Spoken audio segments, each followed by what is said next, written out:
Hello everyone. Panahon na naman ng tag-ulan. Minsan aaraw, uulan. So, pagaling tayo sa initan, tas hapon uulan, hindi natin maiwasan na siyempre mapasma. Minsan pag uwi mo sa bahay, sasakat yung katawan mo, sasakat yung likod mo, mararamdaman mo yung pamamanhid ng paa mo, talampakan mo pagka halimbawa halos ilang oras yung ulan, nasa labas ka, bumabiyahe, siyempre yung paa mo mabababad yan. Siyempre ako nararanasan ko yung mga ganung bagay. Katulad ngayon na sumasakit yung balakang ko, tapos yung talampakan ko nakakaramdam ng pagmamanhid dahil siyempre nasa field tayo, lagi tayong nagmumotor, hindi natin may iwasan yung mabibilad sa araw, mauulanan.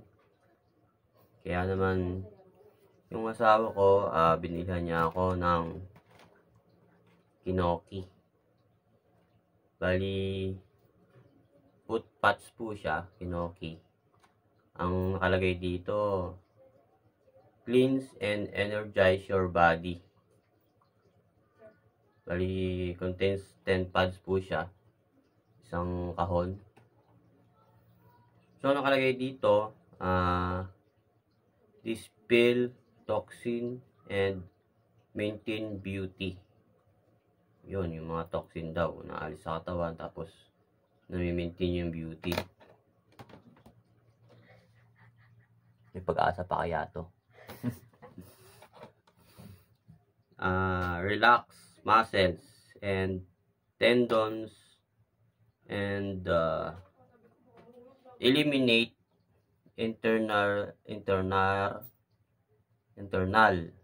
moisture. Yun daw. Naintindihan nyo na yun. Replenish vital essence and strengthening the kidney. Yun daw. Kasama pa rin yun. Tapos shape and beauty body. Shape daw. Gandang hubog ng katawan. Lalaki kaya yung katawan ko. Tsaka muscle ko dito. Tapos promote sleeping and relieve fatigue. Yun. Promote niya yung sleeping. Tsaka nakaka-relieve din siya ng pagod. Tapos beauty pie. Put and clean odor. Beauty pie. Put and clean odor. Ayun, yung odor. Buksan po natin. Ayan. Bali ito, sachet siya. Sa isang sachet, dalawa siya. Isang sachet, dalawa. Natry ko na siya.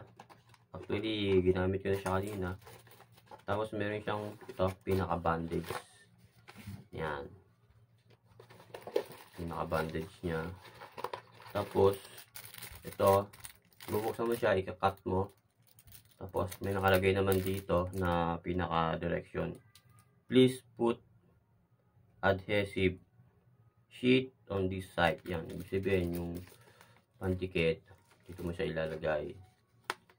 Yan. Tapos, tsaka siya ididikit sa talampakan, sa paa. Ganito siya guys. Yan. Subukan ko kung bukas magiging maayos yung pakiramdam ng katawan ko, magiging maginhawa, at kung marirelip yung pagod ko.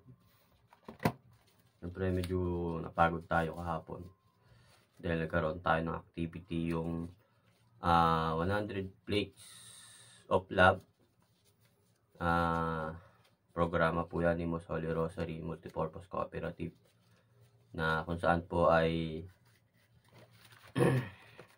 nagbibigay tayo ng konting tulong na ating makakayanan sa mga batang nangangailangan ng siyempre ma-nourish yung kanilang katawan. Siyempre dun sa mga kabataan na kulang sa pagkain, hindi sapat yung kanilang pang daily food. So yun, nagkaroon po ng activity. May mga post naman po ako sa aking account, or nandun din yung mga posting ni Boss Holy Rosary ko. Kung gusto nyo pong halimbawa mag-donate po kayo dun po sa page ni Boss Holy Rosary, may mga link po doon, pwede nyo po siyang i-click. Meron din dun mga bank account na pwede nyo pagpadala ng donation nyo. Ganun po. Sana po suportahan nyo rin po yung magandang adhikain po ni Boss Holy Rosary na makatulong sa mga kabataan na nangangarap. Yun, maraming salamat po. Bye-bye.